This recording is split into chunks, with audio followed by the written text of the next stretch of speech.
having your own business. Wow, it's a wonderful feeling. And many of us, and maybe you also as our listeners, you've invested time and money to learn marketing strategies, sales techniques, because there is something to that. You can't just expect people to come banging your door down like I did in my early days, just saying. You're learning lead generation, and yet your sales are inconsistent. Is it like it's a roller coaster, right? Well, in this episode of Make It Click, my guest is Dr. Audrey Schnell, and she's going to help us to understand emotional intelligence Mm. and how it can help you to close more sales and really get paid what you're worth. Welcome to the show, Audrey. I'm so happy to have you here with me. Thank you, Chris. Well, emotional intelligence. I think we need to do some explanation there first of, what is emotional intelligence like? And again, I was always one myself of learning business stuff, business concepts, even to, like I said, ask for a sale. And anything that had to do with like what's going on up here Mhm. didn't come up, but in recent years, I'm starting to learn more, but please tell our audience, what are we talking about here when we're talking about emotional intelligence? We're really talking about, obviously, our emotions. And unlike our IQ, which we think of as fixed, or our personality, emotional intelligence is actually a skill. And it is, and I want you to hear this, 80% of success is determined by your emotional intelligence, which is made up of self-awareness and empathy, how well you know yourself and how empathetic, understanding you are of others. Uh, That's emotional intelligence. Wow, but 80%. Yep. And I'm just not, and and that's accurate. I mean, there's been, especially, in the last, I would say, 20 years, you couldn't pick up a magazine, Time, Newsweek, that didn't have, emotional intelligence. It's become a real buzzword, and that's because we know through research and interviews that success isn't determined by your IQ or your personality or even who you know. Mm. It's determined by your emotional intelligence. Quote I read somewhere was that CEOs get hired for what they know and fired for their lack of emotional intelligence. So Ooh. Wow, wow. Now, something that you are a firm believer in is that we don't need confidence. no, I think confidence, am I allowed to say confidence is BS? Oh. Well, and I've heard so many people will ask, a coach or something like, "Oh my goodness, you're so good at that," but how do you get that confidence in there? Oh, you just keep doing it, and eventually one day you have the confidence. So a lot of people are still hinged on, "Oh, I gotta build my Oh, confidence," but it they're actually is. doing themselves a disservice, I guess. Oh, absolutely. If I feel so bad when I hear people say, gee, I would do that. I would get up on stage if only I was more confident, or I would launch my business if I was only more confident. And it's just, I'll say it again, confidence is BS. Confidence is not, it's just not important. I mean, confidence comes and goes. I know very confident people who aren't very good at what they do. It's not what makes or breaks us, and it keeps us from taking action. Clarity, experience, being good at what you do is what you need to focus on. Be a master at what you do. Confidence, I mean, there are stories that Barbara Streisand still gets stage fright. Confidence just comes and goes. And it's what's really more important is commitment Mm. and courage. There are Oh, better C's than confidence. oh, yes, courage, yes. Yeah. Courage. Now you also have, you're out there talking about that, we think we're getting paid. Again, you're talking about what we know, and what we've learned and everything, but you're saying we really do get paid for what we do. Yeah, we do. So talk about And that. yeah, and I came from an academic background where that's, really reinforced, and I'm not saying you don't have to know things, but you can know things. And if you don't take action with that, if you don't do things, it's meaningless. Mm. Especially as coaches, as entrepreneurs, we get paid for what we do, the actions we take. You can sit in your chair and take umpteen million courses. And we've all heard people and know people who think, well, I just need this other course or this other certification, and then I'll be good. And again, I think a lot of it is just avoidance and that, search for confidence, which I just told you doesn't matter. But we get paid for the actions we take, what we do, for actually picking up the phone, talking to people, getting clients, helping people change, or doing their marketing, or whatever it is. We get paid ultimately for the actions we take. Yeah, well, and I've spoken many times on, the people who are preparing to one day, someday, maybe, actually get Yeah. out there and maybe possibly and do, that old cycle of, Oh, yeah. preparing behind the scenes, and I know I've been guilty of it myself and Yeah, still we have my are. moments, Of course. Me too.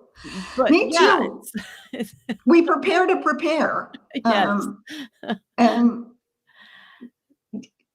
it's this, I think the smarter you are, uh, I think the harder it is to recognize, because our reasons for not doing things become so believable, and Mhm. so rational and so reasonable that we really have to catch ourselves, or, have someone who will really, by the nature of being blind spots, we don't see them, to point out that we're fooling ourselves, when we're not taking action and coming up with excuses. Okay, so can you help us to understand, okay, if we recognize that we're using something as an excuse, Hmm. what do you have some tips that for our listeners to get us started to moving away from that? Yeah, I think so. This all falls under the heading of what I call, and most people would call, self-sabotage. Um, we get in our own way, we get stuck. And I think this is a tip. The first thing I would tell people is stop asking why. People get caught up in this cycle of, if I only knew why I did this, I'd stop. No, you wouldn't. I have to say, every good neurotic knows what's wrong with them. Um, you're all smart enough. We all know what's stopping us. Fear. It always comes back to fear. And we avoid the things we're afraid of. We're, as human beings, much more motivated to avoid pain than we are to move towards our goal. And so fear will always come up. And it's not fear of success, and it's not fear of failure. It's just fear of the unknown. And so the best advice I can give people, and we can go into this more, is to stop asking why and just start asking how. Mm. How can I do this? What do I need to start taking action? And that can look like a change of environment, a coach, a accountability partner, changing your environment. Uh, ask how. What do I need? And don't say confidence. What do I need? What would help me? And it's that first, it's that first qualitative step, going from getting your, butt out of the chair or picking up the phone. It's that first qualitative step that went from not doing anything to doing something That's so important. Um, what do they say? Something at rest stays at rest. Energy begets energy. Take some small action. If you have a list of 50 people you want to call and potential clients, and you look at that list, and then you go clean your house, which we've all done. Oh yeah, Total transparency. Well, I just need to clean my house first. That's my favorite one. Or I just need a better notebook, and then just know how to take notes. No, you don't. Just pick one person. But go for the lowest hanging fruit. Do one thing, make one phone call, send out. I have a client I'm working with right now, and it's just really, not taking action. And she had a lot of invoices that she needed to send out. She wasn't billing people. And I said, just do one today, just one. I don't want you to do any more than just send one invoice. And when you make it doable, you can start. And I think that, one of the things that really puzzled me is that it seemed like I was hearing two schools of thought. One that said, set big goals, big stretch goals. And the other school of thought said, no, make it small and make it doable. And I think they're both true. I think we need both. And we need to know what works for us. That's the how, is knowing what works for you. And so, start small, make it doable, but take that first action, that first small, doable action. Yeah. And that leads to the next one. Well, I like that you said about what works for you, because I'm a firm believer in that when I'm working with clients, it's what is going to work for you. It doesn't matter what somebody else is doing, but it's what works for you. And as you were talking, the word procrastination came up. Where does procrastination fit into this, or doesn't it? I think, no, absolutely. I think it's sort of like the universal self-sabotage. Again, it's avoidance. It stems from fear.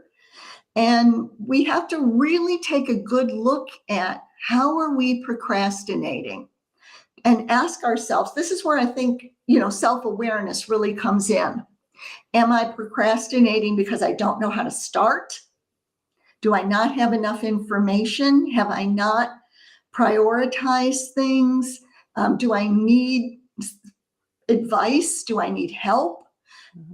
Why am I procrastinating, or how am I procrastinating? And again, that goes back to, what do I need to take the next step? And this may sound like a non sequitur, but I really believe this. I think we really have to learn how to parent ourselves.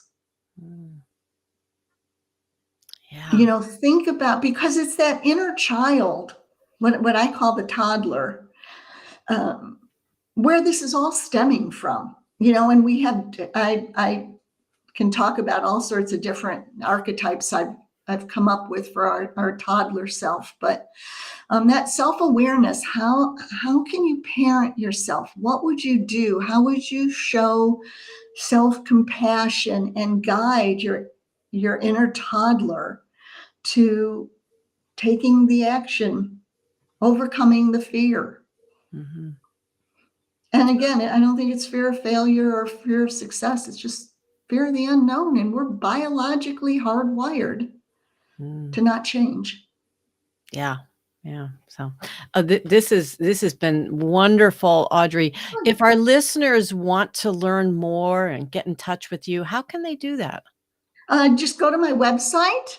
I have some free downloads. You can schedule a call with me to learn more about emotional mastery and, dig into your toddler archetype, because I really think it's understanding or being compassionate, working with our inner toddler. Yeah. And that's audreyschnell.com. Now, Audrey, I do have one last question for you, Sure. and it's not really about emotional intelligence, but it's about you, Audrey, and Okay. your business. And when you think of all the years that you've been helping people, to be more successful, what has really helped you in your business to be more success? Is there something that has made it click for you in your business? Uh, really and truly, the first thing that comes to mind is hiring a coach. Mm. For many reasons. I didn't know what I didn't know about business. I was great at what I did. Put me in a room with one person one on one, and I'm amazing. But I didn't know anything about business. So it was really important for me to work with someone who understood marketing and what I needed, and I also needed, someone to see my blind spots. Mm. And I know my inner child. I work really well with a cheerleader. So having somebody supportive as well as, kicking me in the behind when I needed it, pointing out what I wasn't seeing, certainly wouldn't be successful um, without the coaches I've worked with. Very good advice, yes, and you have the emotional intelligence, and you just needed that business piece, so that's that's really nice. And and you can't take one last thing I just want to tell people, because we all hear about, well, you know it, I make offers to people and nobody wants to spend the money. And I would say, are you spending money on yourself? Are you getting a coach? Because we can't expect our clients to do what we haven't done. Mhm. Yes. Excellent advice. Well, Audrey, thank Oh, you so much for being my guest today on Make It Click. oh